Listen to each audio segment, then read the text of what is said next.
Kami pun mau untuk melakukan jedanya dan teman-teman pun mau karena mereka rindu mendengarkan suara dari Ibu Kustini, terutama ilmu yang akan diberikan, dan kami percaya ilmu yang disajikan pada hari ini, siapapun ketika mau menerapkannya, ini sudah paling yang tepat.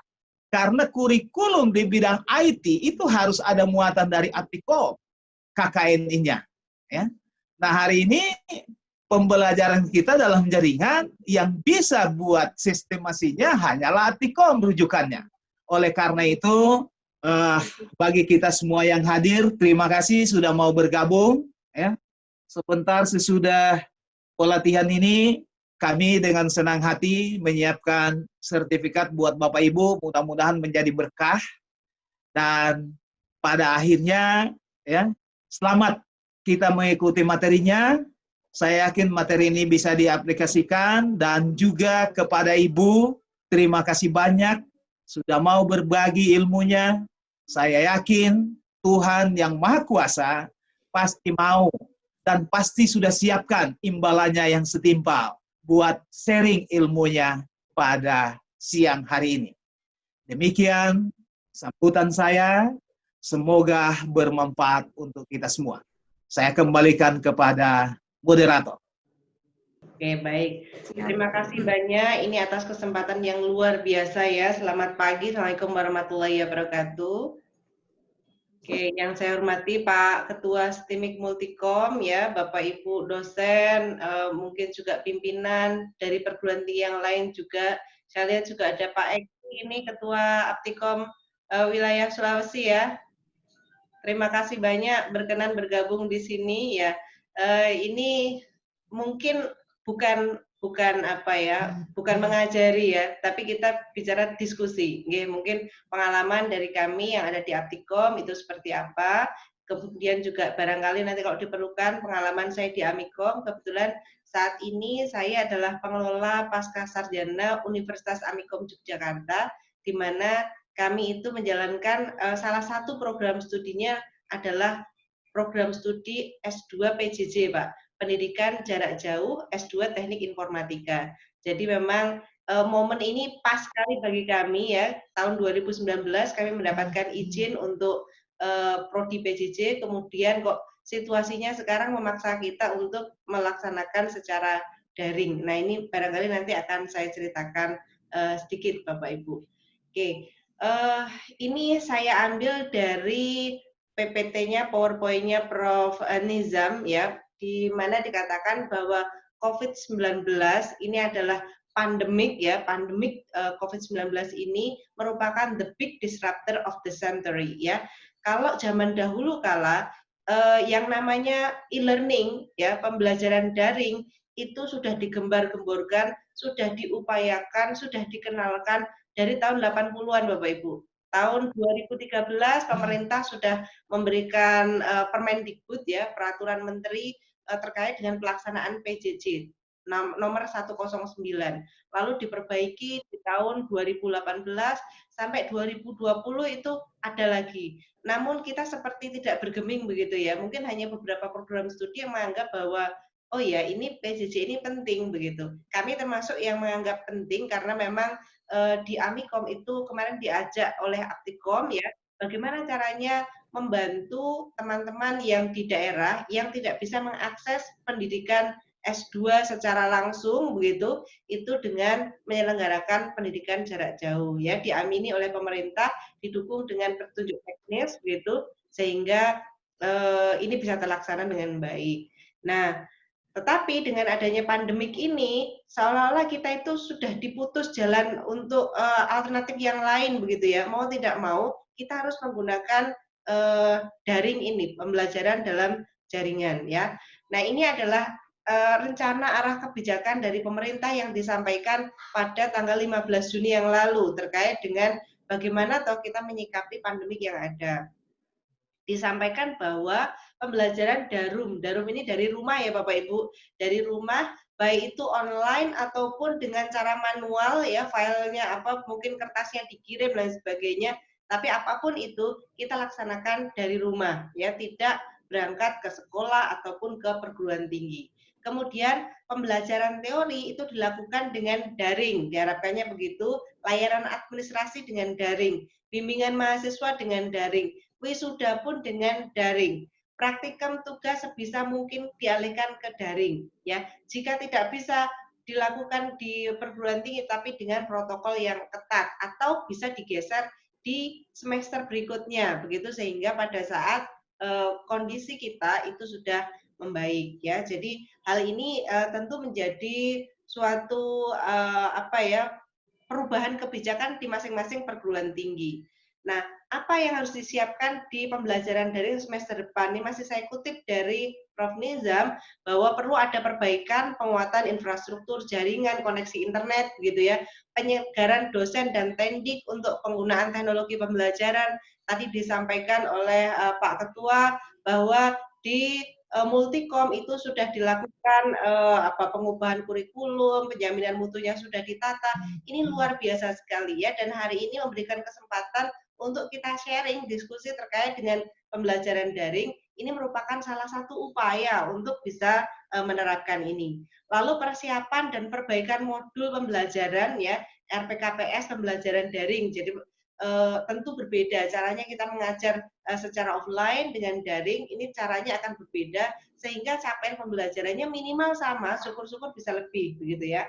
Kemudian pembelajaran daring tidak harus dari kampus sendiri, ini mungkin nanti yang akan saya ceritakan terkait dengan kolaborasi. Bagaimana caranya kita bisa berkolaborasi seandainya ada hal yang kurang di perguruan tinggi kita atau ada hal yang lebih di perguruan tinggi kita untuk bisa di-share pada yang lain, ya. Ini ada kolaborasi antar perguruan tinggi. Ini arahan dari Prof. Nizam.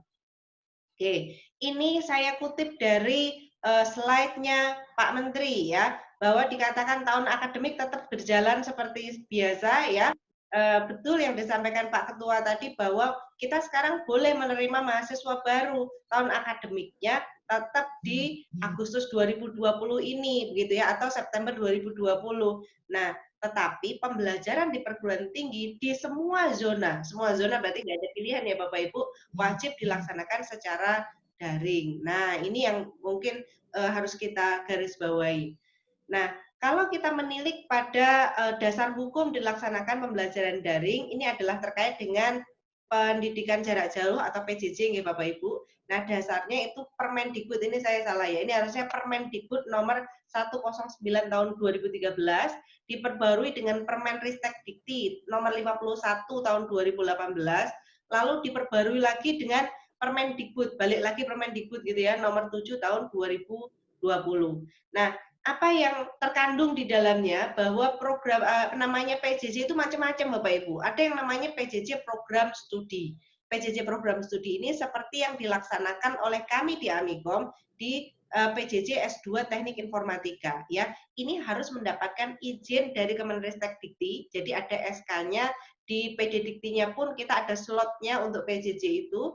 Syarat utamanya adalah kita memiliki program studi reguler yang harus terakreditasi A, ya. Kemudian PJJ perguruan tinggi, tentu saja ini kalau kita sudah punya program studi PJJ. Lalu PJJ mata kuliah dengan sistem transfer kredit, ya, dilakukan oleh satu perguruan tinggi, kemudian bisa digunakan atau diambil oleh perguruan tinggi lain. Di sini dikatakan harus mendapatkan izin dari Kemenristek Dikti. Lalu bisa juga menggunakan PJJ mata kuliah dengan sistem blended learning, Bapak Ibu.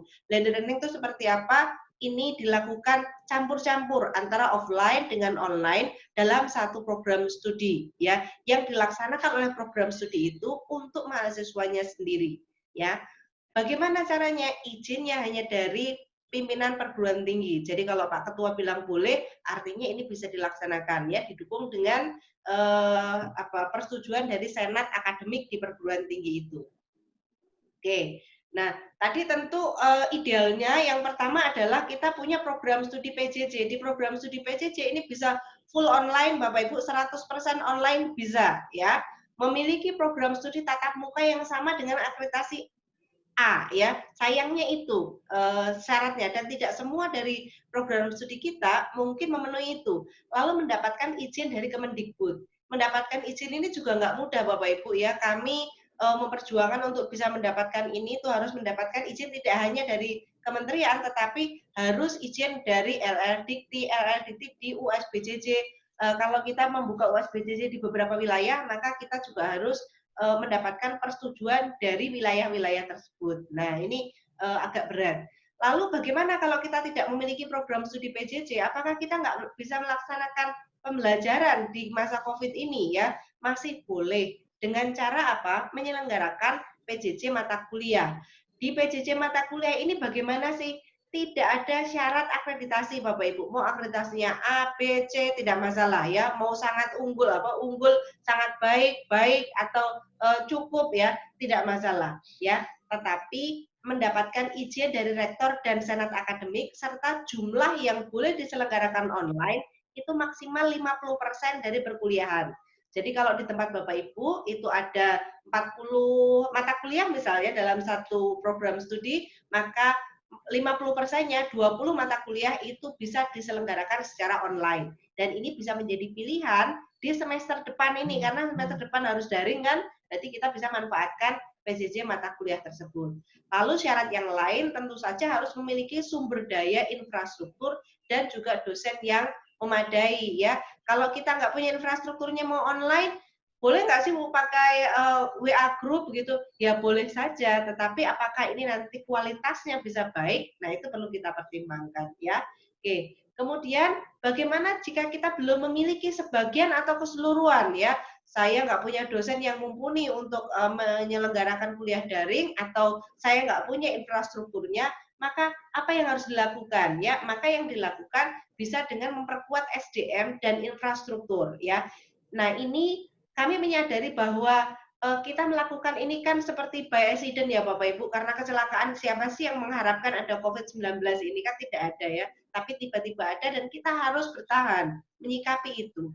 Maka Aptikom itu memiliki komitmen untuk membantu perguruan tinggi tidak hanya anggota Aptikom tetapi juga seluruh perguruan tinggi di Indonesia karena bidang kita itu informatika, kita terpanggil untuk bisa membantu. Maka kita siapkan pembuatan LMS Bapak Ibu Learning Management System, baik itu mau ikut di tempat kami. Jadi kami sekarang sudah punya LMS namanya mooc.aptikom.or.id. Bapak Ibu bisa mengakses di sana. Ada beberapa yang free ya untuk open content, open courseware itu free. Kemudian Bapak Ibu juga bisa berpartisipasi di sana, memasukkan konten di sana, meminta mahasiswanya untuk mengikuti itu boleh ya. Jadi kalau misalnya tidak ada infrastruktur di perguruan tinggi Bapak Ibu, maka bisa memanfaatkan yang sudah kami siapkan, tidak harus membayar ya. Kemudian kalau kami ingin membuat sendiri bagaimana Bapak Ibu ya, misalnya ada perguruan tinggi Bapak Ibu ingin memiliki LMS sendiri, maka kami bisa terjunkan tim yang akan bisa membantu Bapak Ibu ya. Lalu komponen pembelajaran daring terpadu ini bagaimana caranya? Itu jika diperlukan pelatihan, workshop dan sebagainya kita siapkan. Kemudian juga bagaimana cara membuat dan menyusun konten, bagaimana penjaminan mutunya dan sebagainya. Ini akan kita bantu. Lalu juga kita mengimplementasikan open education. Nanti akan saya ceritakan apa yang dimaksud dengan open education. Oke, ini beberapa materi-materi yang sudah ada di mooc.aptikom.or.id. Nah, Bapak Ibu jika belum memiliki infrastruktur atau SDM-nya belum siap, mahasiswa ingin memanfaatkan hak merdeka belajar. Bagaimana ya? Kebetulan kok ini pas banget dengan diluncurkannya kebijakan kampus merdeka ya Bapak Ibu. Kampus merdeka ini ada 4 poin. Yang pertama terkait pembukaan program studi, akreditasi, kemudian perguruan tinggi negeri berbadan hukum. Yang nomor 3 ini mungkin tidak berkaitan dengan kita ya. Kemudian yang keempat, hak belajar 3 semester di luar program studi. Nah ini yang perlu kita perhatikan ya. Mahasiswa bisa saja setiap saat menuntut kepada kita untuk mereka itu mendapatkan hak untuk merdeka belajar ini. Bagaimana toh ini yang dimaksud? Nah, di sini dikatakan bahwa perguruan tinggi wajib memberikan hak bagi mahasiswa untuk secara sukarela dapat mengambil SKS di luar perguruan tinggi itu sebanyak 2 semester Bapak Ibu ya, atau setara dengan 40 SKS. Ini untuk yang S1 ya. Kemudian ditambah lagi dapat mengambil SKS di prodi berbeda di perguruan tinggi yang sama sebanyak 1 semester ya. Nah, bagaimana kalau mahasiswa menginginkan ini ya? Ada beberapa hal yang bisa dilakukan. Ada 8 poin yang bisa dilakukan yang terkait dengan hak merdeka belajar ini. Salah satunya adalah hak mereka untuk belajar di perguruan tinggi lain. Mungkin mereka ingin tahu gimana sih dosen UI itu kalau ngajar ya. Saya pengen dong belajar misalnya animasi di Amikom itu seperti apa ya. Oh kalau saya belajar bagaimana IoT di ITB itu seperti apa ya. Itu adalah hak mahasiswa dan perguruan tinggi tentunya harus memberikan dukungan begitu ya untuk bisa mengimplementasikan itu. Nah ini sudah kami diskusikan Bapak Ibu di Rakornas Aktikom begitu ya. Bagaimana ini kita mengimplementasikan itu? Kita adakan rapat kerja ya waktu itu sebelum semuanya di lockdown ini ya Bapak Ibu ya. Kami di UI waktu itu kita diskusi terkait dengan ini. Cuman ada kebingungan, dari UI bingung. Lah nanti kalau semuanya ingin belajar di sini, dari Multikom mengirimkan, dari Amikom mengirimkan, dari perguruan tinggi lain mengirimkan. Lah yang harus kami urus itu banyak jadinya, mahasiswanya banyak, padahal daya tampungnya sedikit. Mahasiswa kami sendiri aja cuma sedikit gitu kan. Nah, ini menjadi permasalahan tersendiri ya. Perguruan tinggi lain juga begitu, yang dari UGM, yang dari ITB pun merasa begitu. Pasti banyak mahasiswa yang ingin mencoba merasakan untuk kuliah di sana. Maka salah satu solusinya adalah kita siapkan wadah ya pembelajaran online di situ di mana pematerinya adalah mereka yang sudah luar biasa, para profesor, kemudian para doktor, penulis buku dan sebagainya yang sudah punya pengalaman ya, yang sudah diakui kemampuannya untuk mengajar di sini di open education yang bisa diikuti oleh seluruh mahasiswa di Nusantara ini. Siapapun boleh ikut di sana. Ya, tentu saja mekanismenya harus kita atur supaya mahasiswa itu berkesempatan untuk merasakan pembelajaran yang dilakukan oleh dosen-dosen yang memang mumpuni di bidangnya. Nah, ini yang kemudian kita cetuskan Bapak Ibu. Di samping ada 7 pilihan lain ya, selain pertukaran mahasiswa, Bapak Ibu juga bisa misalnya dengan kegiatan desa ya, kemudian mungkin dengan penelitian bersama dosen dan sebagainya. Ada banyak hal, magang ya dan sebagainya. Nah, ini yang kita siapkan di MOOC Aktikom. Ada poin yang pertama itu ada open education, ada open courseware ya, open courseware, open content. Open courseware ini berisi keseluruhan atau sebagian materi perkuliahan bidang informatika. Berisi apa saja pengetahuan tentang bidang informatika kalau open content. Kalau courseware itu tentang kuliah, sebagian dari kuliah. Kalau open content itu tentang apa saja. Ini sifatnya free Bapak Ibu, gratis. Ya, siapa saja bisa mengambil materi itu, siapa saja juga bisa bersedekah ke situ. Jadi Bapak Ibu, saya yakin bahwa setiap perguruan tinggi itu punya unggulan ya.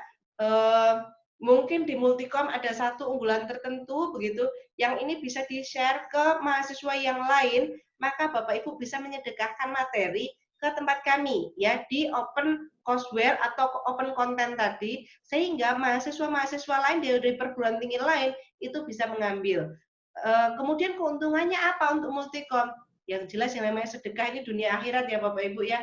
Ini amal jariah yang luar biasa, semakin banyak yang melihat berarti semakin banyak catatan amal kita, begitu kan?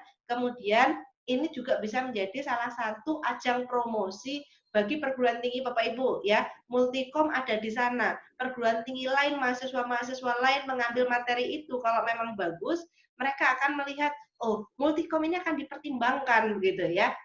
Tidak hanya sekedar nama, tetapi memang ada bukti bahwa memiliki materi-materi yang berkualitas di sana. Jadi itu kita fasilitasi, kita undang seluruh dosen yang memiliki kapasitas itu untuk bisa mengisi di sana. Ya, kemudian bisa diikuti oleh siapa saja, hanya ini belum kita terapkan penjaminan mutu yang ketat ya Bapak Ibu. Jadi ini bisa jadi ya media sharing saja ya, sifatnya sedekah materi, tidak ada sertifikat. Contohnya adalah ini open courseware, ini Prof Tati ya, profesor dari UGM ya, ini dosen saya. Kemudian ini ada Pak Nurul, ya Pak Nurul ini adalah salah satu tim di Pokja PJJ MUK Aptikom ya. Kemudian masih ada banyak sekali materi-materi yang lain. Bapak Ibu bisa coba akses di sana dan free ya. Kemudian open content ini berisi materi apa saja, tidak harus terkait dengan perkuliahan, bisa tentang penelitian, bisa tentang paper, bisa tentang apa saja ya yang sementara ini masih terkait bidang informatika. Ini contohnya mungkinkah melakukan penelitian di tengah pandemi COVID-19 oleh Prof. Beni ya. Kita bisa belajar, bisa tahu apa ya kira-kira yang bisa kita lakukan di masa pandemi ini. Tantangan menghadapi revolusi industri 4.0 diberikan oleh Pak Prihandoko, ini salah satu tim di Pokja kita juga. Nah, masih ada banyak materi yang lain dan kita mengundang Bapak Ibu untuk silakan kalau ingin sharing di sana nanti kita fasilitasi ya.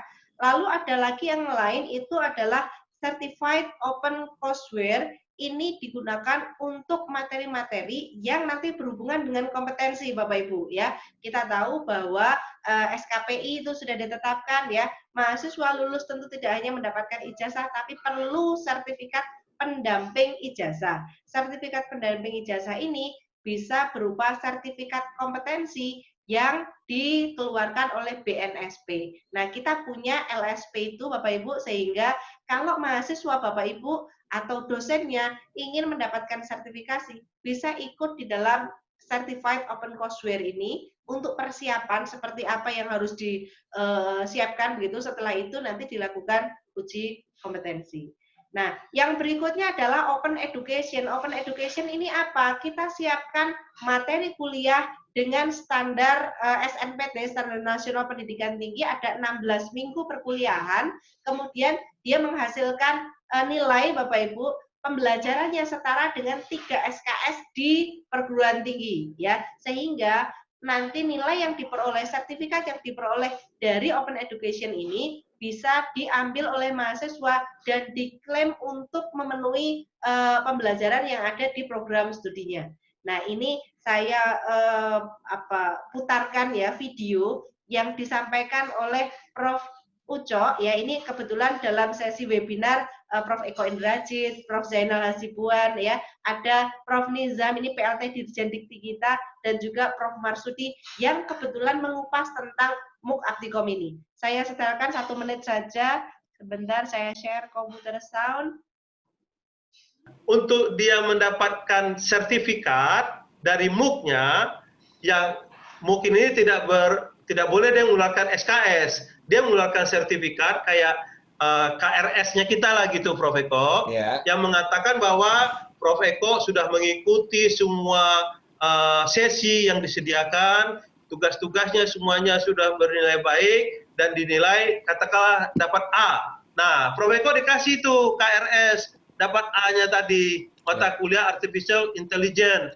Nah, itu nanti ada lambangnya, ada semuanya segala macam, itulah yang berbayar, Prof. Eko. Ya. Tapi kalau kita mau ngambil aja seperti Open Courseware tadi, nggak bayar sama sekali. Gratis. Dan itu, ya, jadi sebenarnya kalau kita mau meningkatkan kualitas dosen gitu, dia cukup ngambil yang courseware-nya saja. Tapi kalau yang bagi mau mengarah ke degree program atau ke sertifikat program, Prof. Eko, maka dia sebaiknya ngikutin. Nah, itu cukup ketat. Mungkin Prof. Eko tahu, nggak hadir aja kita sekali, ya, atau nggak mengikuti tugas sekali, udah kita gagal itu, gitu. Oke, ini yang disampaikan oleh Prof. Uco, bagaimana atau yang dimaksud dengan Open Education. Kemudian pertanyaannya adalah, memangnya ini boleh? Memangnya ini legal? Bolehkah perguruan tinggi mengakui pembelajaran yang diselenggarakan di Open Education seperti yang dilaksanakan oleh Coursera ya, kemudian nanti juga yang akan kita selenggarakan di Aptikom ini ya. Sudah ada Coursera di Amikom sekarang, kita bekerja sama dengan Coursera, kita mendapatkan akses gratis untuk seluruh mahasiswa belajar ribuan materi yang ada di Coursera. Hanya tantangannya adalah di sana itu satu, materinya berbahasa Inggris ya. Kita mahasiswa kita ini harus diakui kemampuan bahasa Inggrisnya masih menengah ke bawah begitu, sehingga begitu dibuka materinya bahasa Inggris mereka sudah ketakutan ya. Yang kedua adalah di sana tidak ada interaksi Bapak Ibu. Di Coursera itu tidak ada interaksi karena semuanya sudah dibuat secara otomatis. Nah, ini juga perlu penyelarasan. Kalau mahasiswa kita ini yang terpenting sebenarnya motivasi ya. Bagaimana kita menyentuh mahasiswa kita, mereka mau mengerjakan, kita mengevaluasi mana bagian mana yang mereka tidak tahu. Kemudian bagaimana kita memberikan pengulangan pada bagian yang mereka masih perlu penekanan dan sebagainya. Nah, itu di Coursera dan Udemy dan sebagainya itu tidak ada karena mereka tidak ada interaksi. Jadi full online tanpa ada interaksi. Nah, yang kita siapkan di Aptikom ini adalah ada interaksi, tetap ada tatap muka walaupun ini tidak penuh ya. Tadi seperti disampaikan Pak Ketua, e-learning itu bukan berarti tatap muka yang tadinya di depan kelas kemudian kita pindahkan di depan Zoom seperti ini, tidak seperti itu, perlu suatu strategi. Nah, tetapi juga bukan berarti tatap muka online-nya itu kita tiadakan, karena kita perlu interaksi dengan mahasiswa. Apa yang mereka tidak tahu, itu kemudian kita ulang, kita berikan penekanan. Nah, pertanyaan tadi adalah, bolehkah ini dilakukan? Apakah ini legal? Ya, kalau yang jawab saya mungkin diragukan. Maka ini saya putarkan lagi apa yang disampaikan oleh Prof. Nizam, secara beliau adalah PLT Dirjen Dikti yang sekarang itu mengendalikan segala perizinan terkait dengan pembelajaran. Okay? Mengatasi kritikan orang bilang, wah emangnya kita institusi pendidikan? Tidak, dia cuman menyediakan open education tadi untuk degree granting, SKS granting, itu tetap institusinya, cuman kita kasihin bahwa mata kuliah ini nih setara bobotnya karena dengan sesinya, tugas-tugasnya 3 SKS misalnya begitu, Prof. Eko.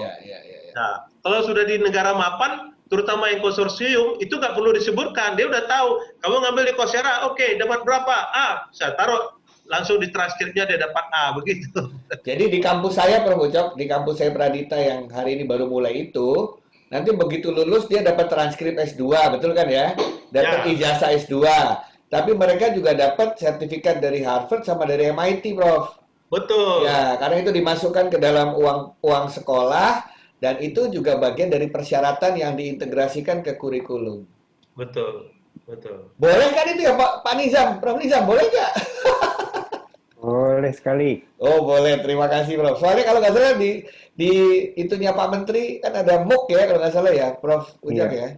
Di sistem PDPT kita juga sudah masuk itu. Oh di PDPT-nya sudah masuk MOOC ya? Ini nanti dilaporkan dari siap. Kita nanti mahasiswa ini mengambil mata kuliah ini di Coursera misalnya dengan hasil ini itu bisa di-recognize di PD Dikti.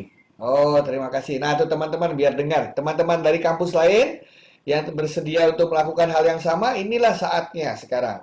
Ya bahwa memang kita akan diakui. Karena banyak yang nanya nggak diakui gitu katanya. Oke, baik. Nah, ini masalah pengakuan. Kemudian ada usulan Bapak Ibu seperti tadi yang saya sampaikan, ada beberapa kelemahan ya bagi kita untuk mengikuti di Coursera, Udemy dan teman-temannya, sehingga bagaimana kalau kita membuat sendiri begitu ya. Ini mungkin saya serahkan usulan terkait. Ya Pak Wocok, ada komentar dari Budian Budiargo nih. MOOC di Indonesia belum berkembang, oleh karenanya ada baiknya kita kerjasama, kolaborasi untuk mengembangkannya. Kita ambil pakar di bidangnya dan ada satu lembaga yang mengelola secara profesional. Begitu Prof. Ucok. Setuju Prof. Ucok? Setuju banget. Itu yang dilakukan oleh Aptikom, Prof. Eko. Ya. Jadi Aptikom memberanikan diri membuat MOOC Aptikom, mengundang perguruan tinggi yang hebat-hebat, mengundang mungkin juga dari perguruan tinggi yang masih jauh tapi dia pakar. Kita udah identifikasi individu-individunya sehingga kita harapkan mereka mau berpartisipasi untuk berbagi pengetahuan mereka yang sudah lebih dahulu canggih terhadap teman-temannya yang mengambil mata kuliah atau mengajarkan mata kuliah yang sama tapi baru belajar begitu Prof. Eko. Inilah saya bilang tadi mempercepat peningkatan kualitas. Oke, baik. Kemudian ini pernyataan dari Prof. Nizam ya terkait bagaimana pembelajaran daring dan merdeka belajar yang bisa kita lakukan. Dalam mewujudkan itu, kita memanfaatkan policy kebijakan merdeka belajar untuk pertama pembelajaran daring. Jadi mahasiswa bisa mengambil mata kuliah dari misalnya Coursera tadi, atau dari UT, atau dari Aptikom yang nanti bisa diakomodasi, diakui sebagai kredit yang transferable ke perguruan tinggi induknya. Oke, baik. Itu tadi untuk mendukung ya di Aptikom kita menyiapkan 1 open content, 2 open courseware yang sifatnya free, yang ketiga adalah certified open courseware yang ini berkaitan dengan sertifikat kompetensi. Yang keempat adalah open education. Open education ini yang kita adopsi dari sistemnya Coursera, Udemy dan sebagainya dengan dapat sentuhan, tetap sentuhan dari pemateri kepada mahasiswa atau pesertanya ya, jadi tidak dilepas begitu saja. Nah, bagaimana sistemnya? Layanan ini berisi materi pembelajaran bidang informatika dan komputer secara lengkap dalam 1 mata kuliah ya. Kemudian pembelajaran dilaksanakan dengan memperhatikan standar nasional pendidikan tinggi. Di situ terdiri dari 16 sesi, 16 minggu, termasuk ada UTS dan UAS-nya. Di dalamnya ada penugasan, ada kuis dan sebagainya, sama seperti di perguruan tinggi kita yang kita laksanakan selama ini. Sebelum pembelajaran dilaksanakan, materi telah melalui proses pengkajian dari Komisi Penjaminan Mutu. Jadi untuk memastikan bahwa materi ini itu sudah benar, tidak hanya menurut persepsi si pemateri, tapi juga oleh rumpun ilmu, oleh pakar-pakar di bidang itu, ya, dan juga materi ini bisa diterima oleh seluruh mahasiswa di seluruh Nusantara begitu ya, karena kita tahu di tempat kita ini ada yang kelompok yang pinter, ada yang kelompok yang kurang begitu. Bagaimana caranya supaya ini semuanya bisa memahami materi ini begitu ya, sehingga ini ada pengkajian dari Komisi Penjaminan Mutu. Peserta materi pembelajaran adalah mahasiswa dari perguruan tinggi yang telah bekerja sama dengan Aptikom ya, anggota-anggota Aptikom. Kalaupun sekarang belum bekerja sama, kita membuka kesempatan untuk bekerja sama. Lalu materi pembelajaran ini akan menghasilkan nilai Bapak Ibu, tidak seperti open content dan open courseware yang sifatnya boleh membaca, boleh melihat, boleh mendownload kapan saja, di mana saja, tapi tidak ada sertifikat, tidak ada nilai, tidak ada evaluasi. Di open education kita siapkan proses evaluasinya, lalu mahasiswa akan mendapatkan nilai yang dituangkan dalam sertifikat. Nilai ini bisa diklaim ke perguruan tingginya untuk menggantikan mata kuliah yang setara 3 SKS yang relevan dengan pembelajaran di situ ya. Jadi di sertifikat nanti ada capaian pembelajarannya apa saja begitu ya. Kemudian nilai angka, nilai huruf supaya Bapak Ibu bisa memasukkan ini ke PD Dikti ya, sesuai dengan pelaporan yang seharusnya. Proses pembelajaran akan melibatkan dosen pendamping dari perguruan tinggi peserta. Nah, ini yang bedanya juga dengan Coursera ya. Kalau Coursera mungkin hubungannya hanya antara mahasiswa dengan Coursera, tetapi di tempat kita akan melibatkan dosen pendamping, jadi dosen-dosen pengampu mata kuliah itu atau yang dekat dengan itu, kita minta menjadi pendamping supaya menjadi penjembatan antara pemateri dengan mahasiswa. Ya, jadi di dalam 16 pertemuan nanti itu akan materi semua sudah disiapkan oleh pemateri utama yang terdiri dari profesor, doktor, penulis buku dan sebagainya tadi ya, yang mereka punya pengalaman di situ. Kemudian dosen pendamping ini akan mengawal mahasiswa dalam kelompok yang kecil-kecil. Mungkin perlu ada diskusi, ya, mungkin perlu ada penugasan dan sebagainya. Ini nanti yang akan ngawal adalah dosen pendampingnya, ya. Oke, kemudian materi pembelajaran ini dapat menjadi alternatif pemenuhan hak belajar mahasiswa di luar kampus sebagaimana tertuang dalam Permendikbud nomor 3 tahun 2020 ya. Nah, kita menyiapkan 4 periode sementara ini Bapak Ibu. Periode 1 yang akan kita selenggarakan di semester depan, semester ganjil 2020-2021. Ini inline ya dengan kebijakan dari kementerian bahwa kita harus menyelenggarakan daring. Kita siapkan 2 periode di semester depan Bapak Ibu, di awal semester dan di pertengahan semester. Bapak Ibu bisa memilih misalnya mahasiswanya perkuliahan di tempat Bapak Ibu mulainya kami September, berarti bisa ikut periode 1 September sampai dengan 30 November. Itu kita hitung lebih dari 16 minggu, nanti 16 minggu untuk perkuliahan, kemudian sisanya kita gunakan untuk penyelesaian administrasi, nilai dan sebagainya ya. Kemudian di periode kedua kita selenggarakan mulai 1 Desember sampai 28 Februari. Sehingga satu semester ini akan ada 2 periode. Bapak Ibu bisa mengikutkan ini mahasiswanya di periode 1 atau periode 2.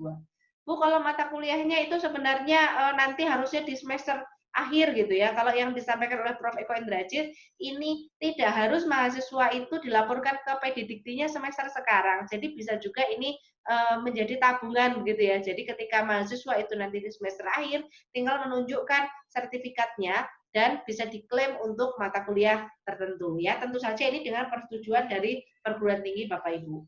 Oke, mata kuliah apa yang disiapkan Bapak Ibu? Ini mata kuliah yang disiapkan beberapa diantaranya ada Kapita Selekta Transformasi Digital. Nanti yang mengisi adalah Prof. Eko Indrajit ya, bersama dengan Prof. Zainal Hasibuan. Riset metodologi itu Prof. Zainal Hasibuan ya. Ada pengantar IoT, Big Data, AI dan sebagainya. Ini nanti kita ambil pakar-pakar di bidangnya. Dan masih ada beberapa mata kuliah lagi yang belum saya tulis di sini. Ada database management system, ada IT audit dan sebagainya. Ya, oke. Kemudian caranya untuk bergabung bagaimana? Kita sudah menyiapkan form Bapak Ibu di bit.ly /MOOC-Aptikom01 ya Bapak Ibu. Nanti ketika ada ketertarikan mengikutkan mahasiswanya supaya mereka punya pengalaman mengikuti pembelajaran yang diselenggarakan para pakar tadi, Bapak Ibu bisa mendaftarkan di sana, cukup menyebutkan mata kuliah apa yang mau diambil, kemudian dosen pendampingnya siapa, dan berapa perkiraan jumlah mahasiswanya. Apakah ini berbayar? Iya Bapak Ibu, yang open education ini berbayar. Kenapa kok berbayar begitu ya? Karena ini ada proses interaksi sehingga kita perlu memberikan apresiasi kepada pemateri dan juga kepada dosen pendamping. Jadi dosen pendamping dari perguruan tinggi yang ikut di sini itu pun nanti akan mendapatkan pendanaan dari dana yang diberikan oleh mahasiswa itu.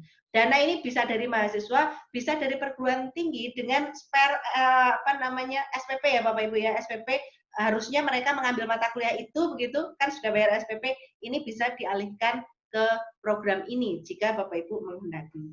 Oke, apa yang harus disiapkan oleh perguruan tinggi? Ini bisa dari dosen pendamping ya, daftar mata kuliah, daftar mahasiswa, pembiayaan tadi, skenario-nya seperti apa, tentu perguruan tinggi Bapak Ibu yang lebih tahu terkait dengan itu. Lalu setelah perkuliahan selesai, perguruan tinggi akan menerima laporan perkuliahan termasuk nilai angka dan huruf dari MOOC Aptikom. Lalu setelah semester berakhir, Bapak Ibu bisa melaporkan mahasiswa Bapak Ibu mata kuliah yang diambil, nilai yang diperoleh itu ke PDDikti sesuai dengan mata kuliah yang diakui di perguruan tinggi Bapak Ibu. Mungkin namanya nggak sama. Yang satu database management system, yang satu sistem basis data misalnya. Ya, yang satu bunyinya artificial intelligence di tempat Bapak Ibu kecerdasan buatan misalnya. Nggak masalah. Ini kontennya sama. Ya, oke. Kemudian apa yang disiapkan oleh mahasiswa ini adalah perangkat untuk mengakses mooc.aptikom.or.id, ini seperangkat komputer atau laptop yang ada koneksi internetnya. Insya Allah sudah bisa mengikuti perkuliahan kita. Kemudian cara pembelajarannya, mahasiswa akan memperoleh username dan password dari MOOC Aptikom, kemudian mahasiswa akan memilih menu Open Education, lalu bisa mengikuti perkuliahan yang ada di sana, yang isinya kira-kira seperti ini ya, ada sapaannya, jadwal perkuliahannya, ada referensinya, ya ada presensinya, ada macam-macam, termasuk materi-materi yang ada di dalamnya, yang berupa video, file PPT, PDF, dan sebagainya, dikombinasi nanti dengan tatap muka online. Oke, ini Komisi Penjaminan Mutu kita ada Prof. Zainal Hasibuan, Prof. Eko Indrajit, Prof. Beni, ya, Prof. Sidartati, Prof. Mujiono dan sebagainya. Ini banyak sekali yang kita libatkan. Nanti ketika ada satu mata kuliah kita luncurkan akan dinilai oleh beberapa di antara mereka yang memiliki ilmu sebidang. Oke, penjaminan mutu yang kita lakukan ini ada 3 hal Bapak Ibu. Yang pertama kita memastikan materi pembelajarannya itu baik dengan dievaluasi oleh Komisi Penjaminan Mutu. Proses pembelajarannya kita monitoring, nanti ada feedback dari mahasiswa. Kemudian penilaiannya juga kita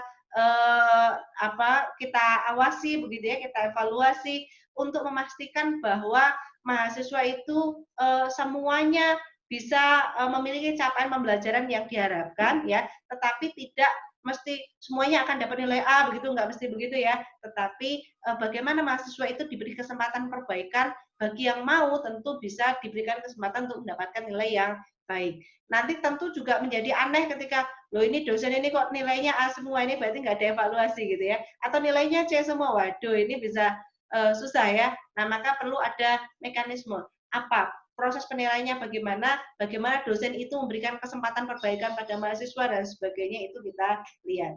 Oke. Nah ini kebutuhan operasional pembelajaran daring ini terkait dengan modul, infrastruktur, regulasi, aplikasi supporting system, ini yang harus disiapkan oleh perguruan tinggi ketika mereka melakukan secara mandiri, ataupun kita siapkan di MOOC Aptikom ini untuk bisa dimanfaatkan oleh perguruan tinggi yang lain, gitu ya.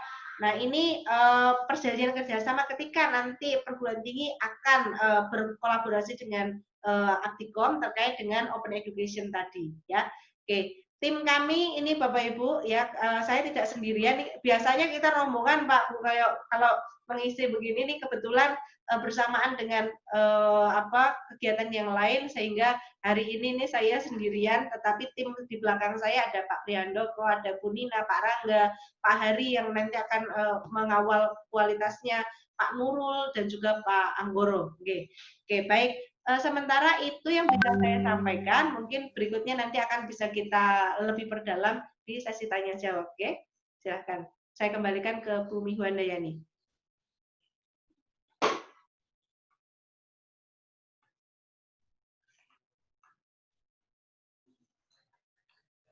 Iya, terima kasih atas penyampaian materi yang sudah diberikan dari Ibu Kusrini ya. Dan saat ini saya akan pandu untuk sesi tanya jawab dan dipersilakan kepada semua partisipan yang sudah tergabung dalam webinar ini bisa menyampaikan pertanyaan, boleh raise hand ya, untuk bisa didiskusikan melalui forum ini dan bisa nanti dijawab oleh Ibu Kusrini. Dan untuk itu dipersilakan bisa juga melalui fitur chat, silakan. Yang ingin bertanya, kami berikan kesempatan, bisa raise hand ataupun lewat fitur chat, dan kami akan sampaikan langsung kepada pembicara sehingga bisa dijawab ya.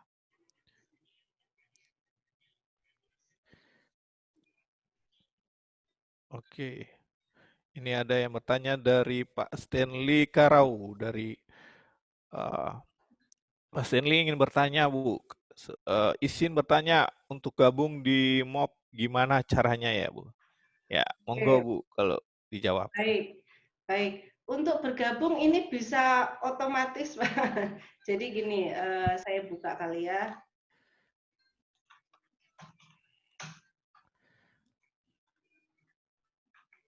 Saya share screen di sini. Ini alamat kita Pak, mooc.aptikom.or.id ya. Bapak Ibu kalau ingin mengambil materi, Bapak Ibu tinggal buka, misalnya ini open courseware. Ini tidak perlu mendaftar pun bisa ya. Ini kalau Bapak Ibu ingin lihat bisa enter this course, Bapak Ibu sudah bisa lihat materi-materi yang ada di dalamnya ya. Ini kalau diklik lagi subnya ada beberapa yang terdiri dari video, ada materi-materi yang lain begitu. Nah ini di open courseware. Bapak Ibu juga bisa berkontribusi, memasukkan ke sini ya, memasukkan ke sini. Nanti akan kami berikan akses sebagai teacher ya, sehingga Bapak Ibu bisa menata materi di sini. Bu, kalau saya nggak ngerti cara menatanya, materinya diberikan ke kami, nanti akan kami tatakan. Bapak Ibu bisa kirimkan ke alamat email kami, nanti kami share ya, sehingga Bapak Ibu bisa nanti nama perguruan tingginya itu masuk di sini ya. Ini ada beberapa yang tidak menyebutkan nama perguruan tingginya, tapi ada beberapa yang mereka menata, memasukkan nama perguruan tingginya. Bentar ini. Misalnya ini ya, Prof. Tati, ini tadi yang saya contohkan, ini dari Universitas Gadjah Mada. Kalau dari Multikom nanti muncul, orang-orang mengambil tentu ini nanti akan bisa otomatis kayak mengenalkan gitu ya perguruan tinggi Bapak Ibu, ini loh dosen ini akan meningkatkan kapasitasnya ya. Terus juga kalau Bapak Ibu yang mungkin punya link di YouTube dan sebagainya, ini akan bisa meningkatkan akses di channel Bapak Ibu gitu ya. Nah ini kalau Bapak Ibu berkontribusi di sini, oke, di mukaptikom@gmail.com Pak, nanti bisa emailkan ke sana. Kemudian kalau mau bergabung di Open Education ya, mahasiswanya ingin diikutkan ke mata kuliah yang bersertifikat tadi, maka Bapak Ibu bisa mendaftarkan di sini bit.ly MUK Aptikom 01 ya. Di sini ada form ya Bapak Ibu, tinggal dituliskan emailnya, nama perguruan tingginya, kemudian WA-nya. Lalu untuk periode ini mata kuliah yang ditawarkan ya, ada Kapita Selekta, Riset Metodologi, Big Data ya, kemudian IT Audit, IT Project Management, Database Management dan sebagainya. Silakan Bapak Ibu pilih salah satu, atau kalau tidak ada di sini Bapak Ibu bisa tuliskan mata kuliah yang diinginkan. Nanti akan kami carikan pakar yang terkait. Kemudian jumlah mahasiswa yang akan ikut berapa, nama dosen pendampingnya siapa, ya, nomor HP dan emailnya. Bapak Ibu kirimkan ke kami ya, ini kebetulan ini dari sisi admin ya. Kalau saya lihat begini, nanti ketika Bapak Ibu masukkan ya, misalnya ini saya masukkan begitu. Oke, nanti tinggal pilih mata kuliahnya yang mana, sebutkan atau sebutkan mata kuliah yang diinginkan jika tidak ada di sana, jumlah mahasiswa dan seluruh submit. Sudah, nanti akan masuk ke daftar kami, akan kami buatkan SPK, ya, surat perjanjian kerjasama, lalu kita akan diskusi intens bagaimana pelaksanaan dengan itu. Oke, mungkin itu yang bisa saya jawab, Pak Misel. Oh ya, terima kasih Bu. Ya, berikutnya saya lihat di sini ada pertanyaan lagi Bu dari Pak Edson. Oke. Ya, ini kayaknya dosen saya ini Bu. Di Airwan ini. Ya, Sir Edson, tanya Bu Kusrini, apakah Prodi menerima tuition fee dari mahasiswa? Oke, baik. Ya. Ya, Pak Edson, ini teman saya juga ini ya. Begini, pembelajaran ini, kalau yang open content, open courseware tadi free ya, kita tahu itu kita siapkan dari Aptikom, ya itu adalah bagian dari upaya kita untuk bisa berkontribusi mencerdaskan anak bangsa begitu, dan juga kami minta Bapak Ibu untuk berkontribusi juga. Nah, kalau yang open education tadi karena ada interaksi yang terus-menerus, sehingga kalau ini diminta tidak berbayar, kasihan ya Bapak Ibu, kasihan dosennya yang mengajar, kasihan dosen pendampingnya begitu, sehingga ini tetap ada kontribusi. Bagaimana mekanisme kontribusinya? Pelaksanaannya ini bisa oleh mahasiswa langsung, bisa oleh perguruan tinggi lebih baik. Jadi kalau kita dengan perguruan tinggi, maka ini bisa dikelola oleh perguruan tinggi. Jadi pendaftarannya itu melalui perguruan tingginya, ya. Jadi nanti di perguruan tinggi itu tadi menyebutkan siapa dosen pendampingnya, mata kuliahnya apa, katakanlah mata kuliah AI, Artificial Intelligence akan diikutkan 200 mahasiswa ya, seperti yang kemarin ada Ternate itu mengikuti 4 mata kuliah masing-masing 150 mahasiswa ya. Nah, 150 mahasiswa ini dosen pendampingnya siapa? Mereka mengambil dari SPP, Pak. Mengambil dari SPP. Jadi misalnya SPP mahasiswa per SKS itu katakanlah 100.000 misalnya. Ini saya nggak tahu, mungkin beragam ya masing-masing perguruan tinggi. 100.000 berarti 3 SKS kan 300.000 ya. Nah, ini yang dibayarkan ke MUK Aptikom ya untuk pengelolaan tadi itu per mata kuliah setara 3 SKS itu 150.000. Berarti bisa diambilkan dari SPP mahasiswa, sebagian SPP mahasiswa tadi 150.000. Kemudian ini akan kita kembalikan ke perguruan tinggi ya, ke perguruan tinggi untuk misalnya ini siapa sih yang mengelola, ngurusin mahasiswanya, data dan sebagainya, itu sebanyak 5% ke perguruan tingginya, kemudian akan kita berikan kepada dosen pendamping, itu ada 10%, ada ke pemateri, ada macam-macam. Ini terkait dengan prosesnya dari Komisi Penjaminan Mutu, pemateri dan sebagainya, itu di sana semuanya akan diberikan apresiasi begitu, supaya menjaga kualitas ini tetap baik ya. Nah, ini jadi pembayarannya mahasiswa bisa SPP seperti biasa, semesteran biasa begitu. Kemudian dari perguruan tinggi menyisihkan, lalu perguruan tinggi apa nggak rugi Bu kalau saya menyelenggarakan perkuliahan juga memberikan ke MUK Aptikom begitu. Nah, Bapak Ibu kalau tidak ingin double funding begitu, double pembayaran, double biaya, maka Bapak Ibu bisa memindahkan satu kelas yang diperlukan gitu, yang mungkin dosennya ini katakanlah belum expert di bidang itu ya, yang diantara mata kuliah tadi big data misalnya belum ada yang expert di situ, Bapak Ibu bisa mengikutkan dosen tadi sebagai dosen pendamping di MUK Aptikom ya, nanti honor dari dosen pendamping itu akan diberikan oleh Aptikom begitu ya, dan di perguruan tinggi Bapak Ibu tidak perlu menyelenggarakan mata kuliah tersebut, tinggal nanti laporan dari kami berapa SKS yang berapa nilai yang diperoleh masing-masing mahasiswa itu akan kita laporkan, dan itu nanti yang Bapak Ibu laporkan ke PD Dikti. Apa boleh Bu? Tadi dijawab oleh Pak Nizam, boleh ya. Itu memang kita arahkan ke sana untuk kolaborasi untuk mempercepat persamaan kualitas ya. Kemudian bagaimana kapan ini melakukannya? Boleh Bapak Ibu laporkan di semester ini, boleh Bapak Ibu laporkan di semester depan atau kapanpun sesuai dengan jalur kurikulumnya ya, mata kuliah yang diambil itu pasnya di semester mana, Bapak Ibu yang tahu ya. Kira-kira seperti itu Pak. Iya. Mungkin sudah terjawab juga ya tadi yang siapa yang membayarkan ke MOK ya. Betul, iya. betul.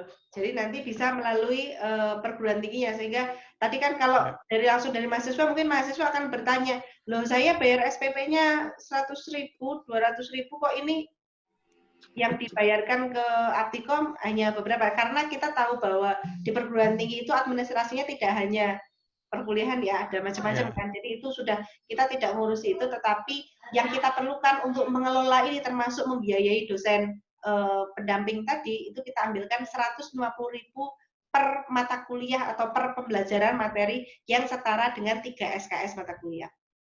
Oh iya. Iya. Berikutnya Bu, ada pertanyaan lagi dari Pak Meditaruk, ini teman saya dari Universitas Mula Warman. Ya. Izin bertanya Bu, program PJJ untuk S3 apakah sudah ada Bu? Iya, baik. Ya, cita-cita ya. Sementara ini saya belum tahu, tapi Bapak Ibu bisa akses di mana ya, sebentar.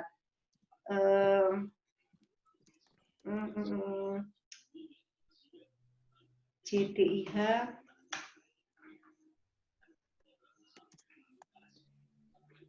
Saya share screen ya Bapak Ibu. Oke. Jadi program PJJ yang diizinkan oleh pemerintah itu didata di sini Bapak Ibu, di JDIH Ristek Brin Go ID. Bapak Ibu bisa pilih ya SK program studi ya. Kemudian misalnya ini pendidikan jarak jauh ya PJJ. Ini kita cari siapa saja toh yang sudah diakui diizinkan, itu ini daftarnya masih ada di sini nih Pak Bu. Ini yang pertama program studi lingkungan, program magister, program pendidikan jarak jauh, studi pariwisata, Bapak Ibu, program sarjana, program pendidikan jarak universitas terbuka. Terus izin administrasi publik program doktor. Ini ada program doktor, Pak, tapi administrasi publik ya, yang diselenggarakan oleh universitas terbuka. Kemudian ini program studi teknik informatika, program magister. Berarti S2 nggih, PJJ di Amikom, di tempat kami nih Bapak Ibu. Kemudian program studi informatika, program pendidikan jarak jauh, Universitas Telkom. Ini S1, program sarjana. S1 di Telkom. Lalu ini program magister PJJ, program pariwisata Bapak Ibu dari Universitas Terbuka. Jadi yang sudah diizinkan terdaftar di sini itu ada 3 dari UT, kemudian 2 yang non-UT, 1 di Amikom untuk S2, dan 1 untuk program sarjana di Telkom. Oke. Kalau yang lain-lain mengaku ada, itu saya tidak tahu apa benar apa enggak, tentu harus melihat SK-nya dan sebagainya, tapi ini yang diinformasikan oleh pemerintah di sini itu yang terdata seperti ini. Iya. Baik, jadi bisa langsung aja di website tadi ya Bu ya. Oke, ya. Ya. Kemudian ada pertanyaan lagi dari Pak siapa ya, Junaidi tadi ya.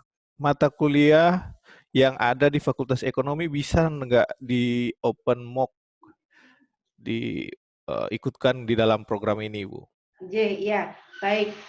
Cita-cita kita adalah ini bisa mengcover seluruh materi begitu ya. Hanya memang saat ini kita karena Aptikom ini asosiasi pendidikan tinggi di bidang komputer, resource kita itu adanya di bidang komputer, maka yang kita masukkan itu gitu.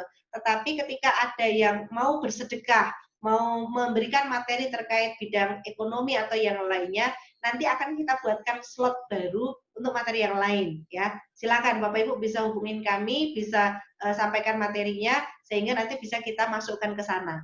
Tapi kalau Bapak Ibu bertanya apakah sekarang sudah ada? Sekarang kami belum punya resource sehingga yang kami siapkan baru bidang informatika. Begitu Pak. Ya. Ada beberapa pertanyaan lagi mungkin saya sudah lihat di sini tapi mungkin sudah terjawab juga. Oke, ada dari Pak Yogi Farlin Mokwago. Izin bertanya, apa ada jaminan metode MOOC dalam pembelajaran bisa relevan jika pandemi COVID-19 sudah selesai dan pembelajaran dikembalikan lagi? Oke, baik. Ya, kebetulan kita merencanakan ini itu sebelum COVID. Jadi memang mungkin setahun kemarin kami sudah keliling Indonesia begitu ya, bercerita bagaimana pelaksanaan PJJ dan lain sebagainya. Ya, hanya memang yang mengenablekan ini gitu ya menjadi sesuatu yang harus segera terlaksana itu adalah adanya COVID ini ya. Ketika ada Rakernas di bulan Februari, kita belum ada pandemi COVID di Indonesia, belum masuk ya, kita belum berpikir bahwa dulu mikirnya Indonesia masih aman, orangnya kuat-kuat gitu ya. Tapi saat itu diluncurkan yang kebijakan Kampus Merdeka. Maka dalam penyampaian yang disampaikan oleh Prof. Nizam, Prof. Eko Indrajit, Prof. Uco waktu itu pematerinya, selalu disampaikan bahwa permasalahan apapun itu penyelesaiannya adalah pada pembelajaran dalam jaringan. Ya, pembelajaran online ya. Semua permasalahan, semua kebijakan itu muaranya bisa dilakukan dengan pembelajaran dalam jaringan. Termasuk misalnya Bapak Ibu ingin magang, bagaimana sih kita itu memberikan kesempatan magang kepada mahasiswa ya. Magang itu kan di perusahaan. Memangnya mahasiswa nggak perlu tuh berkoordinasi dengan perguruan tinggi. Mahasiswa nggak perlu diberikan guideline. Mahasiswa nggak perlu laporan untuk proses magangnya, karena magang ini bukan berarti perguruan tinggi terus bebas lepas terserah lu deh mau gimana gitu kan, enggak ya. Tapi magang ini dipakai untuk memastikan mahasiswa itu memiliki kompetensi tertentu ya, capaian pembelajaran tertentu yang bisa didapat di perguruan di perusahaan tempat dia magang ya. Kalau dulu magang itu hanya 2 bulan, ini menjadi kacau istilahnya.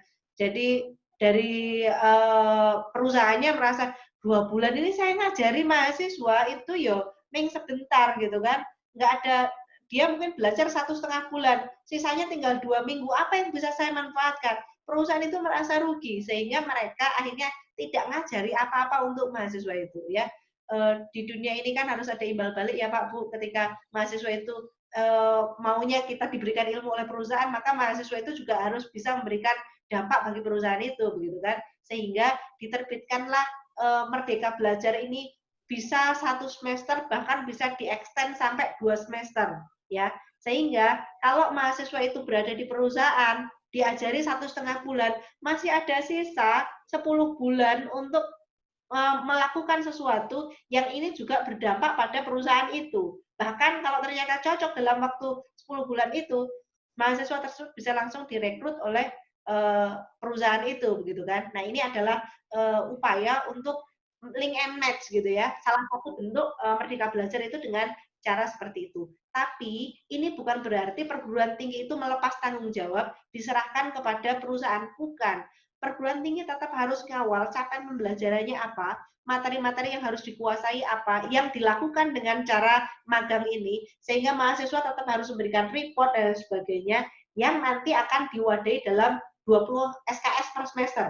Kalau 2 semester berarti 40 SKS. Nah, ini kan perlu komunikasi nih antara perguruan tinggi dengan mahasiswa. Bagaimana cara komunikasinya? Mereka ada di perusahaan. Perusahaannya tuh nggak di dekat kampus kan Bapak Ibu. Sehingga gimana mekanismenya? Ini juga bisa dilakukan dengan daring tadi ya, pembelajaran dalam jaringan. Termasuk cara evaluasinya, materi yang harus dikuasai, bidang apa itu, bagaimana apa yang harus dilakukan. Kita bisa membuat modul terkait dengan itu, gitu Bapak Ibu ya. Nah, kemudian yang pembelajaran tadi itu, ini bukan hanya masalah dipaksa, mahasiswa harus dilakukan secara daring gitu ya, pembelajaran harus dilakukan secara daring. Bukan, tetapi pembelajaran daring ini sebenarnya esensinya adalah untuk menyamakan kualitas Bapak Ibu dari Sabang sampai Merauke. Mereka punya kesempatan tidak hanya dosennya di perguruan tinggi itu saja. Saya tahu bahwa di perguruan tinggi masing-masing itu punya kelebihan, punya keunggulan, ya. Nah, keunggulan ini yang harusnya bisa di-share. Bapak Ibu bisa gabung sebagai pemateri di tempat open education ini yang nanti bisa diambil oleh mahasiswa lain. Jadi mahasiswa ini cukuplah kuliahnya di tempatnya sendiri, tetapi mereka bisa mendapatkan ilmu yang menjadi unggulan di perguruan tinggi lain. Melalui apa? Melalui wadah open education ini, ya. Ini kan indah sekali, gotong royong ya Bapak Ibu. Jadi tidak hanya keunggulan di perguruan tinggi itu dinikmati oleh mahasiswa sendiri, mahasiswa mereka sendiri, tetapi juga bisa di-share kepada mahasiswa-mahasiswa di perguruan tinggi lain. Jadi cita-citanya begitu. Jadi ini kalau dikatakan relevan nggak nanti kalau setelah COVID? Saya rasa masih relevan, sangat relevan. Hanya COVID ini menjadi enabler ya, menjadi ini harus sekarang nggak ada pilihan lagi begitu. Iya, Gitu, Pak. iya Pak. Bu, saya mungkin yang ingin bertanya boleh Bu ya? Oke, silakan Pak. Kalau saya ya sebagai dosen misalnya saya ingin mendaftarkan diri sebagai pemateri di program MOOC ini gimana Bu caranya Bu ya? Ya, Bapak tinggal kalau yang di OpenCourseware ya, OpenCourseware tentu mudah. Bapak tinggal mengirimkan materinya ke mooc@gmail.com ya. Atau nanti saya share ya Pak, saya agak lupa takut salah ini alamat emailnya. Nah, itu Bapak tinggal share materinya di situ sehingga nanti bisa kita upload di OpenCourseware. Untuk open education, memang ini kita tidak open, maksudnya bukan dosen yang mendaftar, tapi kita evaluasi oleh Komisi Penjaminan Mutu tadi Pak. Jadi baik itu dari mereka yang sudah memasukkan di OpenCourseware, kan yang sudah memasukkan OpenCourseware itu bisa kita lihat berapa banyak yang mengakses materi itu, materinya berkualitas atau tidak. Kalau itu ternyata berkualitas, bisa kita angkat masuk di open education dengan dilengkapi evaluasi dan sebagainya ya. Selain itu juga kami mengidentifikasi di luar itu kan misalnya kalau kayak Prof. Eko Indrajit siapa sih yang meragukan gitu kan, Prof. Ucok dalam bidang riset metodologi siapa sih yang melakukan, beliau sudah punya buku, beliau sudah punya bimbingan yang banyak. Nah, yang seperti ini nih kita masukkan ya dengan tetap dikawal oleh Komisi Penjaminan Mutu. Jadi walaupun beliau ini sudah diakui pun materinya itu masih dinilai lagi Pak. Kalau memang nggak layak nanti akan di off-kan ya, akan di off-kan. Kemudian kita cari materi yang lain sesuai dengan arahan dari Komisi Penjaminan Mutu yang terdiri dari tim tadi. Ya sehingga ini tidak hanya dari pemateri saja. Gitu Pak. Jadi mungkin kalau ingin bergabung bisa diawali dengan di OpenCourseware. Ketika itu memang berkualitas, bagus, banyak yang berminat, nanti akan kita buatkan slot untuk di open education, gitu Pak. Satu lagi Bu boleh? Iya, silakan. Kalau seandainya ke depannya apakah ada jalur khusus untuk sharing pembimbing misalnya Bu? Jadi mahasiswa bukan saja dibimbing oleh kampus masing-masing, tapi mungkin bisa sharing pembimbing gitu, ada sampai ke situ enggak Bu programnya? Oke. Saat ini memang kita belum ke arah sana Pak, tapi saya rasa Aptikom secara keseluruhan itu sudah menggagas ya, mungkin di luar Pokja PJJ ini, tapi ya itu, sekarang yang memungkinkan antar perguruan tinggi ini apa sih kalau enggak melalui MOOC begitu kan, yang bisa menyatukan kita ya jawabannya melalui MOOC. Ini bisa menjadi masukan Pak bagi kami, nanti akan kami usulkan ke tim ketika itu bisa dimungkinkan ke sana ya. Saya rasa itu bagus sekali. Kalau selama ini saya rasa sudah ada dilakukan, tetapi peer to peer ya, antar perguruan tinggi gitu kan. Misalnya saya mau minta Pak Misal ke perguruan tinggi saya, udah saya temukan aja Bapak, saya izin ke perguruan tinggi Bapak gitu kan. Hanya ini kan butuh apa namanya, kita punya teman yang banyak begitu ya. Ya, jaringan. Ya. Jadi kalau disediakan di Aptikom ini karena semua akan merujuk ke sana, yang tadinya bukan teman bisa menjadi teman begitu. Ya, betul. Oke, betul. ya. Baik, ya. Itu nanti akan kami fasilitasi, coba kami usulkan ke pimpinan nantinya, Pak. Iya, terima kasih banyak Bu. Ini saya rasa sudah cukup ya Bu ya, dari pertanyaan-pertanyaannya. Dan pada kesempatan ini saya kembalikan ke Bu host, Ibu Mihu Andayani. Terima kasih.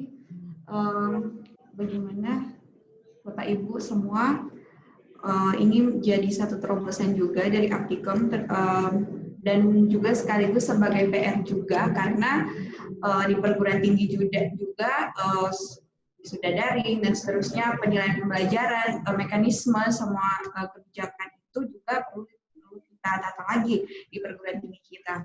Oke, baik Bapak Supit Mamaya, mungkin ada yang mau disampaikan lagi Pak?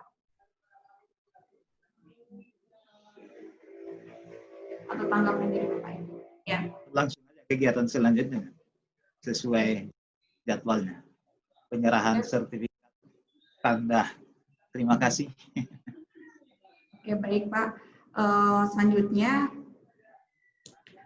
penyerahan secara simbolis sertifikat kepada Bapak Junaidi SEMSI.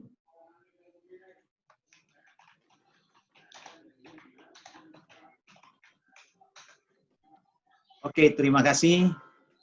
Nah, mungkin yang pertama, saya minta tolong hostnya untuk bisa tampilkan sertifikat bagi sebagai tanda ucapan terima kasih kepada Ibu Kusrini. Hari ini Bu, tidak ada sesuatu yang bisa kami berikan. Hanyalah tanda berupa sertifikat sebagai ucapan terima kasih, baik dari panitia maupun kami yang semua yang hadir. Kami yakin sharing Ibu sangat bermanfaat. Tadi ada dari Makassar sudah live, namun beliau sampaikan bahwa terima kasih banyak, ini sharingnya luar biasa, dan kami pun menghargai mereka dengan memberikan juga sertifikat. Untuk itu, atas nama peserta dan keluarga besar STIMIK Multikom, izinkanlah saya menyampaikan sertifikat ini, penghargaan ini sekalipun secara simbolis. Baik, terima kasih banyak Pak. Ini sudah luar biasa. Kami diberikan kesempatan untuk sharing. Mudah-mudahan bermanfaat ya. Bersama kita pasti bisa membuat Indonesia lebih baik. Oke, terima kasih. Makasih host. Yang berikut kita ada dua peserta. Yang satu dari Universitas Yapis, Papua. Karena ini yang dari jauh ya, saya juga harus kasih ucapan terima kasih dengan penghargaan diberikan secara simbolis. Dan Pak Dr. Prihandoko, mungkin ini warga Aptikom juga Bu. Oh iya. Nah, ini dosen dari Gunadarma gitu. Ya, itu tim kami Pak. Mungkin lagi ngawal Ibu terus ini. Iya, ini diam-diam ini. Tadi saya minta gabung, tidak ada konfirmasi, rupanya ini ngawasi kami diam-diam. Lihat di partisipan, wah ada Pak Handoko ini. Maka saya bilang ya harus, saya minta maaf kalau saya harus daulat untuk pemberian sertifikatnya. Minta tolong host untuk bisa tampilkan. Mungkin Pak Handoko dulu, Prihandoko dari MIT. Prihandoko MIT dari Universitas Gunadarma, wilayah 3 LL Dikti. Hostnya. Ya minta maaf Pak, mungkin ada kesalahan teknis dari host. Tadi saya sudah minta untuk persiapkan. Mungkin ada penyampaian 1-2 kata dari Pak Prihandoko, saya persilakan. Ya, baik Pak. Terima kasih. Mohon maaf agak terlambat tadi saya datang. Assalamualaikum warahmatullahi wabarakatuh. Waalaikumsalam warahmatullahi Bapak Ibu sekalian, terima kasih Bu Kusrini sudah luar biasa semangat memberikan pencerahan buat kita semuanya. Intinya begini aja Bapak Ibu, kami ingin menyampaikan bahwa landasan kenapa Aptikom menyelenggarakan program MOOC ini adalah karena kita ingin bersama-sama meningkatkan mutu pendidikan kita di seluruh tanah air ini. Karena kita menyadari bahwa ada gap yang sangat besar antara mutu pendidikan di sebagian wilayah Indonesia, khususnya di Pulau Jawa dan di kota-kota besar, dengan mutu pendidikan di berbagai wilayah lain di Indonesia. Ya, untuk bisa mengurangi gap itu, mau tidak mau kita harus melakukan upaya-upaya terjun langsung untuk meningkatkan mutu pembelajaran. Nah, atas dasar itulah maka kemudian kami dari Aptikom menyelenggarakan program pembelajaran jarak jauh dan MOOC ini, ya, Massive Open Online Course ini. Nah, mudah-mudahan dengan kehadiran Bapak Ibu sekalian pada pagi hari ini yang begitu bersemangat, kita bisa bersama-sama secara bertahap meningkatkan mutu pembelajaran kita, baik bagi mahasiswa maupun bagi dosen-dosen kita di berbagai tempat. Begitu barangkali singkat dari saya. Terima kasih Bapak Ibu yang telah berkenan hadir, dan saya juga menyimak terus dari tadi, luar biasa pertanyaannya banyak sekali. Ya, mudah-mudahan ini menjadi indikasi semangat kita untuk terus belajar dan terus meningkatkan mutu pembelajaran kita di kampus kita masing-masing. Terima kasih Bapak. Assalamualaikum warahmatullahi wabarakatuh. Waalaikumsalam. Waalaikumsalam. Terima kasih Pak. Berapa tahun lalu saya pernah berkunjung juga ke Gunadarma dalam rangka penjajakan kerjasama, karena kita di daerah yang masih kecil, ya. Saya berharap bisa ada kerjasama. Namun bersyukurlah dengan adanya Aptikom, kita bisa mampu melakukan kerjasama secara menyeluruh di Aptikom ini. Terima kasih Ya. Pak Trihanto. Ya, sama-sama Bapak. Terima kasih. Di Aptikom bisa membantu kami yang di daerah yang kecil ini lewat Aptikom. Siap, Pak. Ya, makasih. Yang berikut Pak Junaidi, namun dari tadi saya konfirmasi beliau, rupanya belum hadir gitu. Saya coba chat di WA-nya, tapi beliau belum hadir. Oke, pada siang hari ini terima kasih banyak bagi kita semua yang sudah hadir. Saya yakin kehadiran di sini dalam rangka benar-benar manifestasi bahwa kita ini adalah pemerhati pendidikan. Kita ini adalah pejuang pendidikan, dan kita inilah adalah penggerak, kata Menteri bilang dosen penggerak, ya, bagi yang teman-teman dosen. Bagi kalau hari ini pun ada yang mahasiswa, moga-moga ke depan jadi dosen penggerak. Ya. Karena tanpa gerak langkah kita semua, maka negeri ini akan tidak akan bisa terbang. Nah, lewat Aptikom hari ini telah sharing kepada kita, moga-moga ini jadi bekal untuk kita melaksanakan setiap aktivitas di lini pekerjaan kita dengan teknologi. Karena kemarin pun saya ikut dari Kementerian Perindustrian dan Perdagangan. Tidak ada cara lain selain mengalihkan semua aktivitas UKM kepada online atau daring. Karena hari ini UKM apapun berjatuhan karena persoalan COVID. Tidak bisa bertatap muka satu sama yang lain. Namun satu hal yang mengejutkan, seorang teman saya, beliau kerjaannya hanyalah pameran, membuat pameran. Dia membuat satu gedung, dan untuk membuat pameran, ketika COVID dia stres, kesulitan gimana gedung pameran tidak laku. Tapi akhirnya ketika dia hijrah ke pameran online, ternyata income-nya jauh lebih banyak, biayanya jauh lebih sedikit. Ya. Artinya keuntungannya jauh lebih besar. Nah, mudah-mudahan lewat materi kita hari ini, baik dalam pembelajaran maupun dalam kehidupan nyata, teman-teman yang hadir di ruangan ini mampu membawa kepada semua dunia usaha. Dengan demikian, Indonesia akan lebih maju. Pada akhirnya, atas nama keluarga besar STIMIK Multikom, panitia sekali lagi menyampaikan terima kasih dan terima kasih kepada Ibu Kusrini yang boleh berbagi pada siang hari ini. Terima kasih. Terima kasih, Pak. Terima kasih. Silakan, Mem.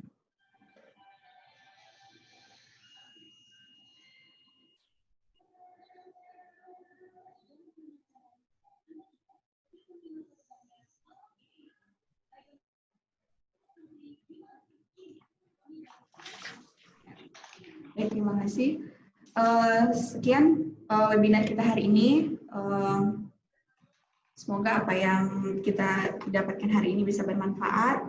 Alhamdulillah, Bu Kusrini semoga bisa bertemu lagi di webinar-webinar selanjutnya. Saya salam dari STIMIK untuk Universitas Amikom Jogja. Baik Bapak Ibu, terima kasih atas partisipasi keikutsertaan pada webinar hari ini.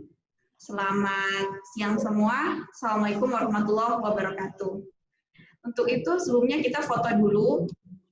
Oke. Yang masih belum dibuka videonya, coba tampak. Ya. Oke, 1, 2, 3.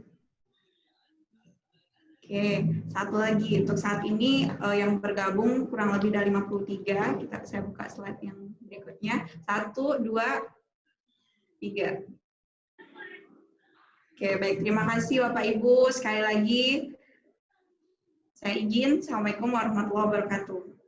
Waalaikumsalam warahmatullahi Oke, wabarakatuh. makasih. Wah, minta maaf. Ternyata Pak Junaidi masuknya dengan Oppo Reno 3. Saya minta maaf, dari tadi saya cari. Oke, terima kasih semua. Nah, mungkin sertifikatnya sudah bisa langsung diambil sendiri gitu.